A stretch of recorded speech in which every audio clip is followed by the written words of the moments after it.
In ancient Chinese mythology, few threats were greater than the chaos of flood and storm.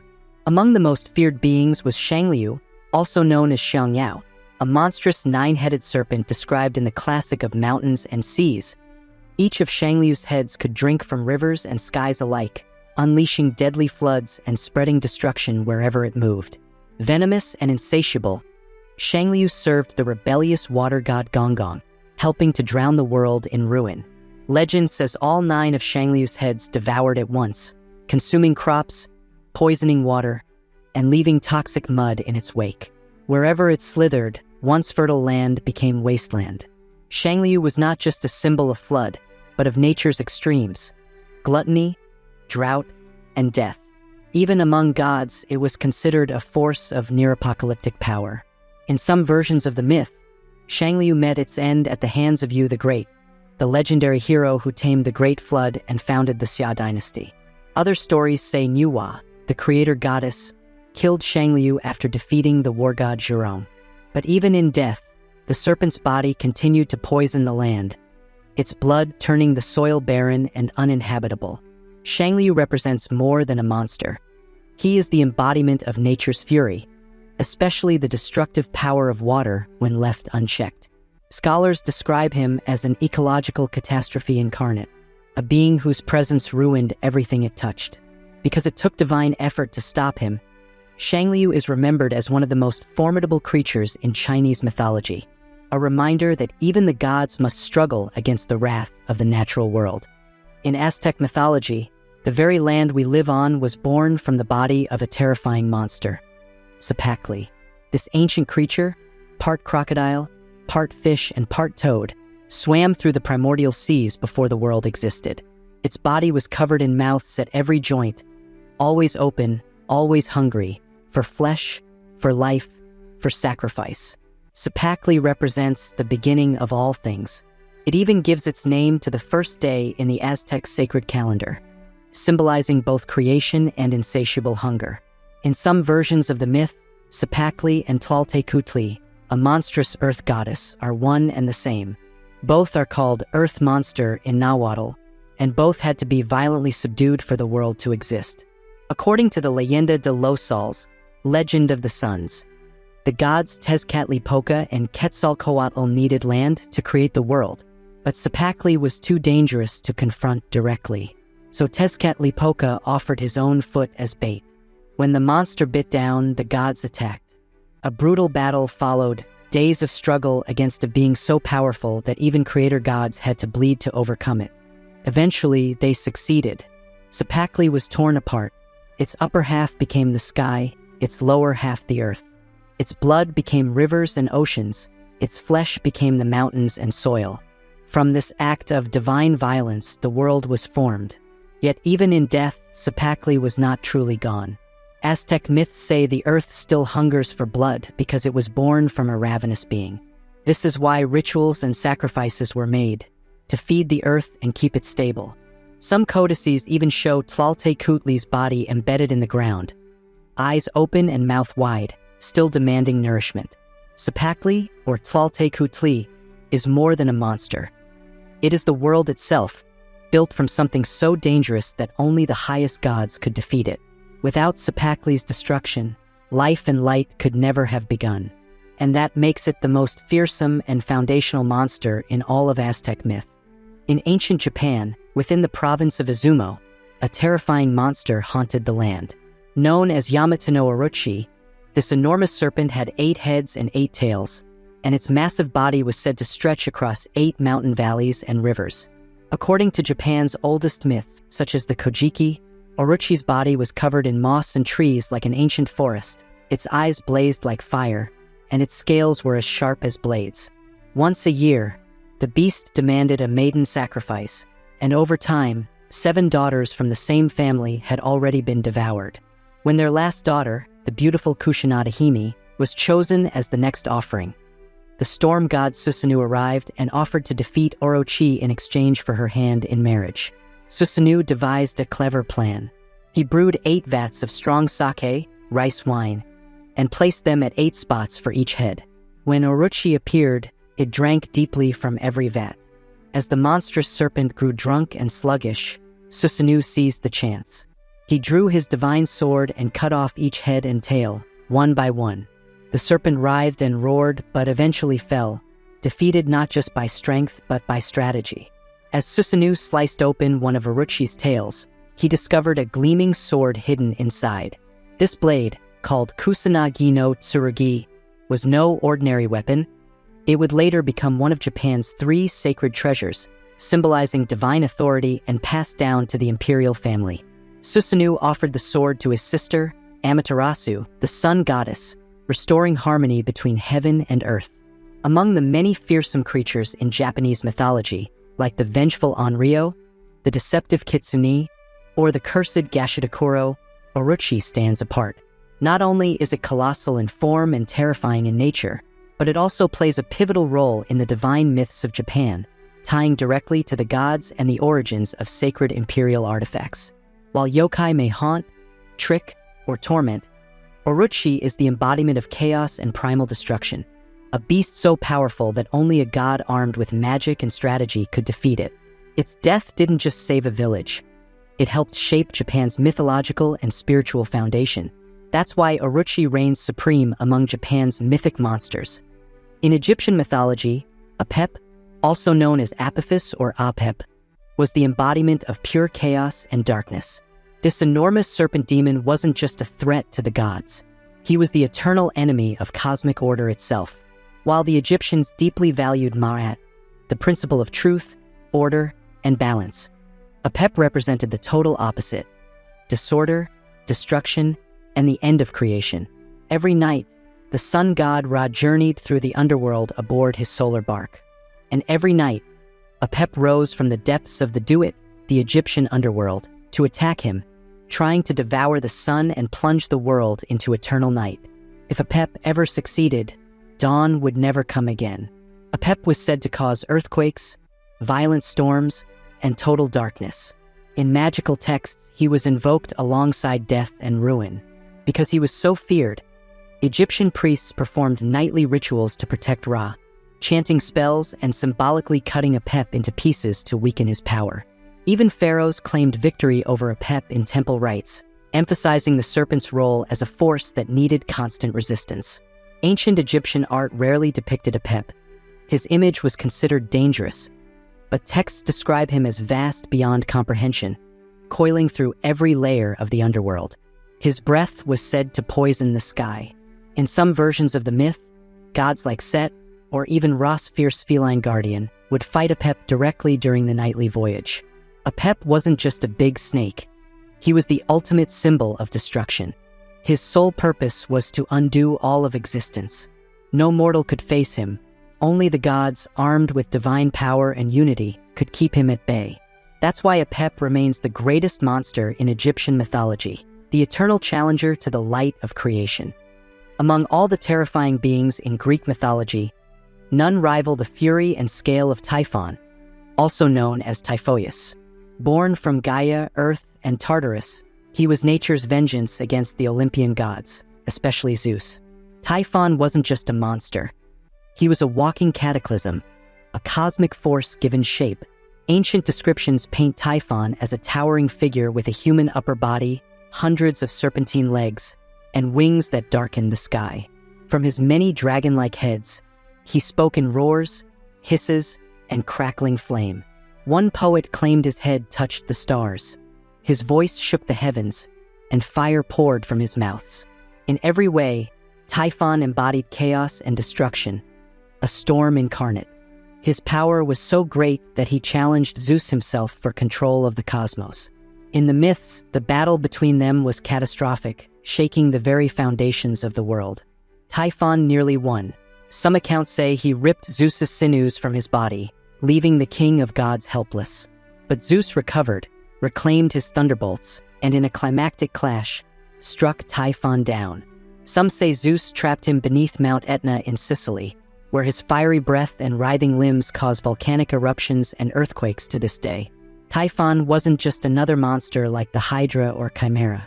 He was the ultimate adversary, a being so powerful that only Zeus could defeat him, and even that victory came at a great cost. In the grand drama of Greek mythology, Typhon is the final test, the last boss of mythic storytelling. He represents nature at its wildest, the storm that even the gods must fear. His defeat by Zeus is not just a victory, but a moment that secures cosmic order over primordial chaos. That legacy secures Typhon's place as the most fearsome monster in all of Greek myth.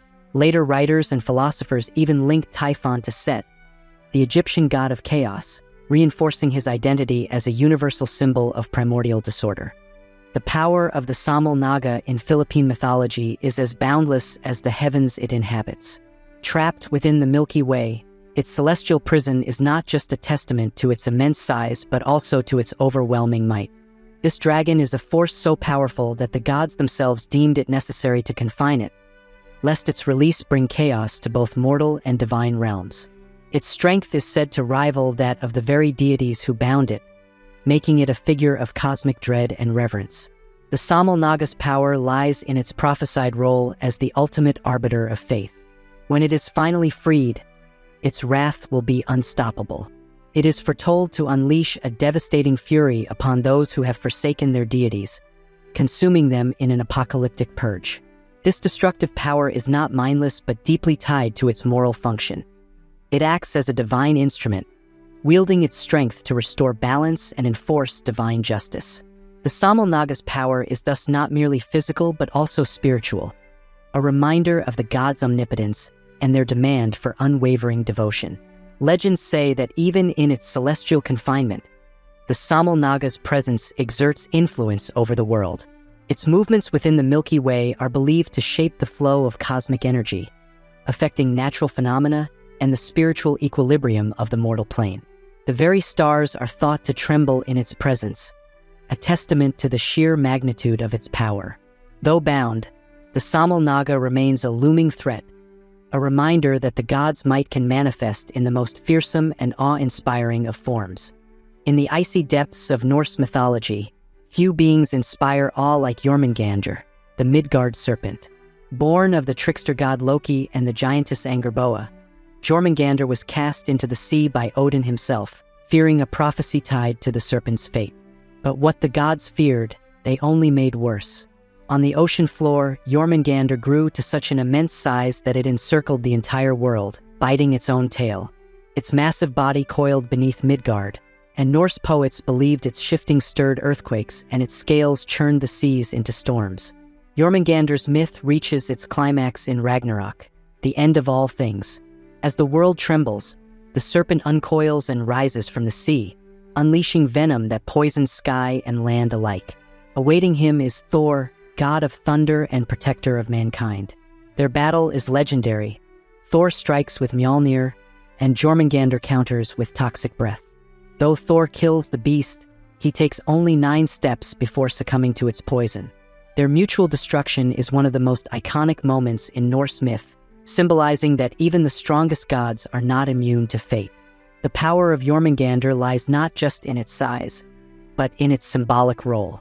It is both a physical monster and a cosmic force, a living boundary between chaos and order. As a world-encircling serpent, it embodies cycles, destruction, and rebirth. The Ouroboros-like image of it biting its tail reflects the eternal nature of time and destiny in Norse belief.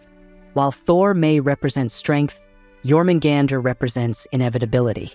No army can stop it, and no god can escape its end. Jörmungandr stands above even Fenrir and Nidhogg because of its global scale and apocalyptic significance. Fenrir may kill Odin, but he walks on land and serves a more personal fate.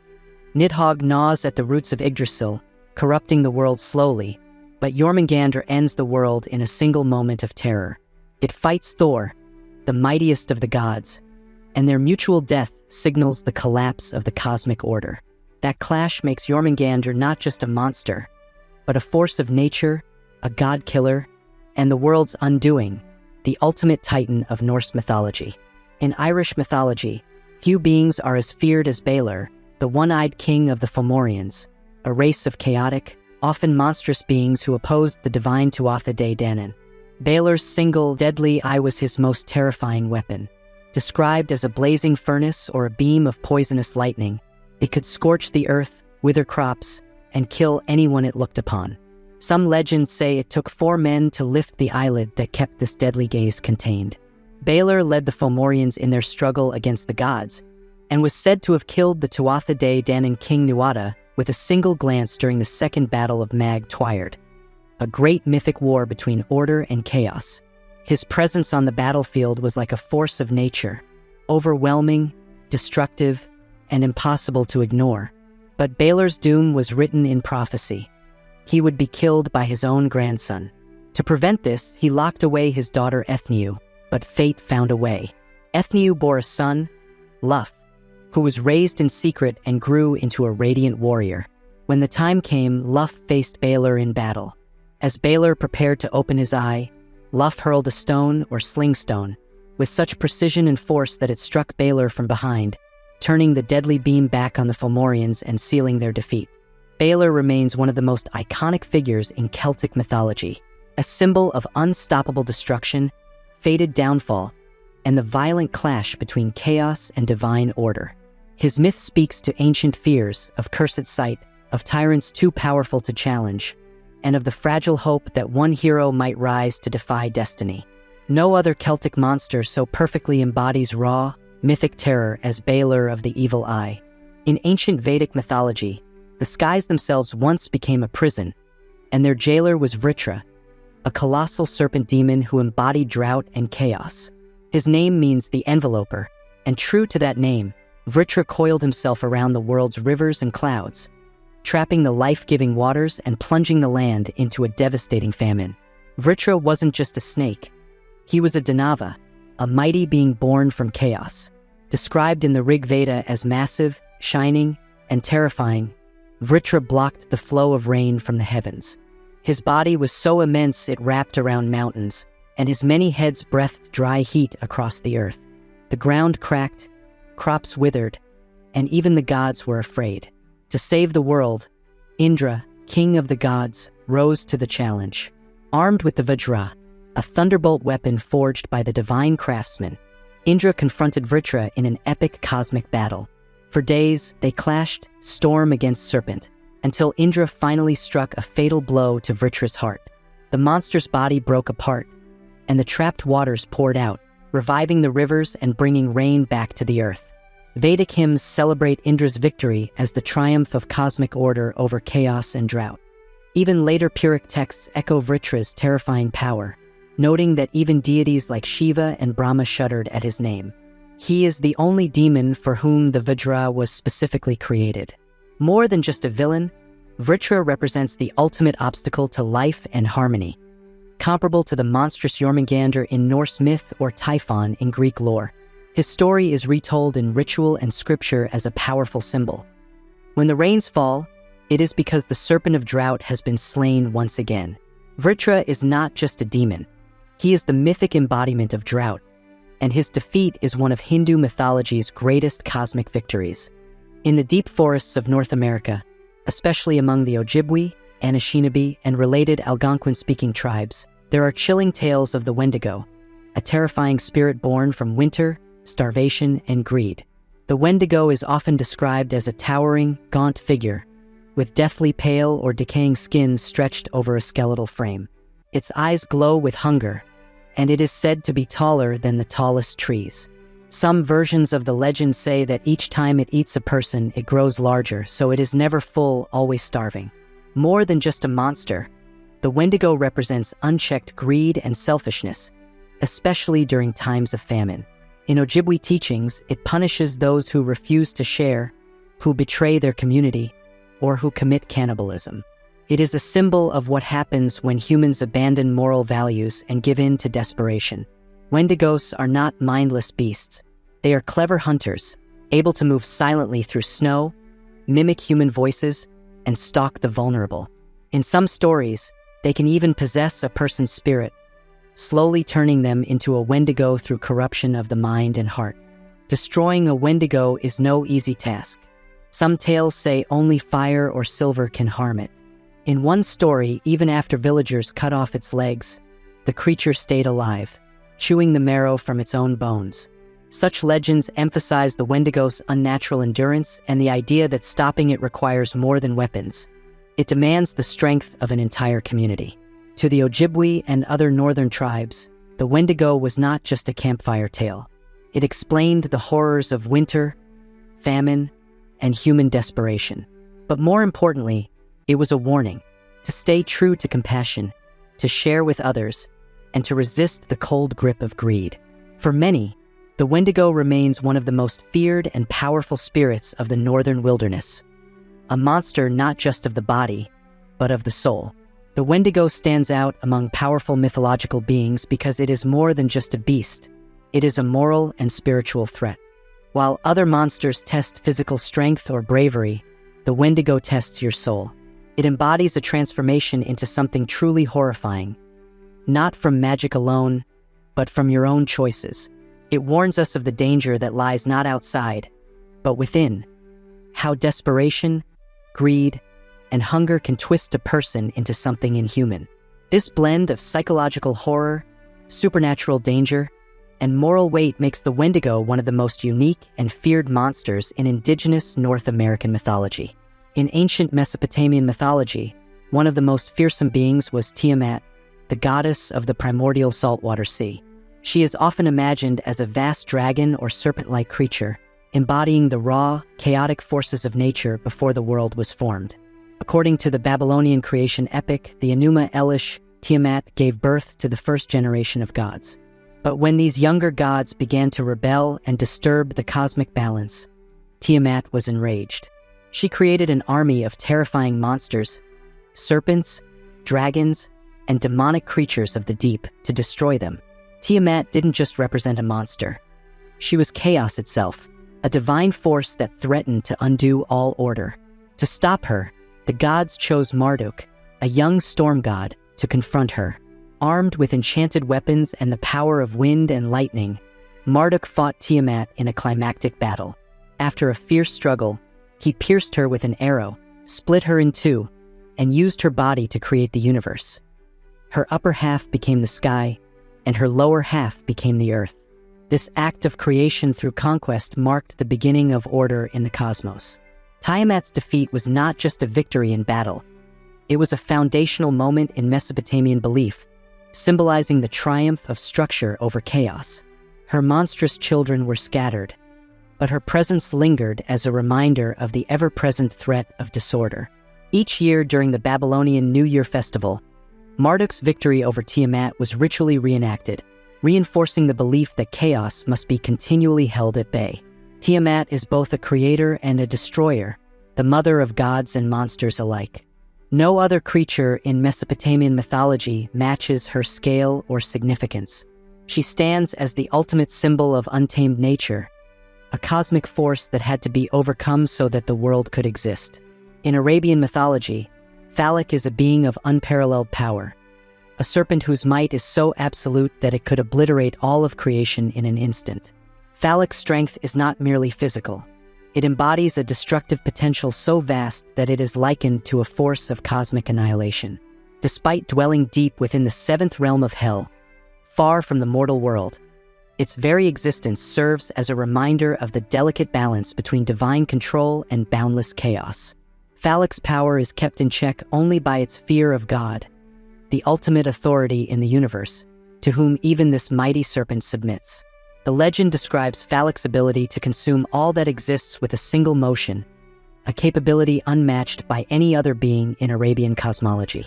Its gaping maw is said to be large enough to encompass the heavens and the earth, while its coiled body could wrap around the cosmos countless times.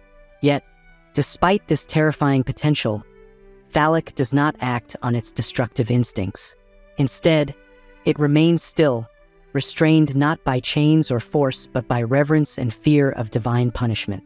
This obedience highlights an essential theme in Arabian mythology. No matter how powerful a being may be, it is ultimately subordinate to God's will. Phallic's power is further accentuated by its position in the cosmic hierarchy. As the foundation of existence, lying below Bahamut and the cosmic realms above, its latent strength underpins the very structure of creation. Without its restraint, the universe itself could be undone, consumed in an instant by the serpent's unimaginable might. For deeper insights into these mythical races, click on the video to your left. And for more captivating mythology content, check out the video to your right.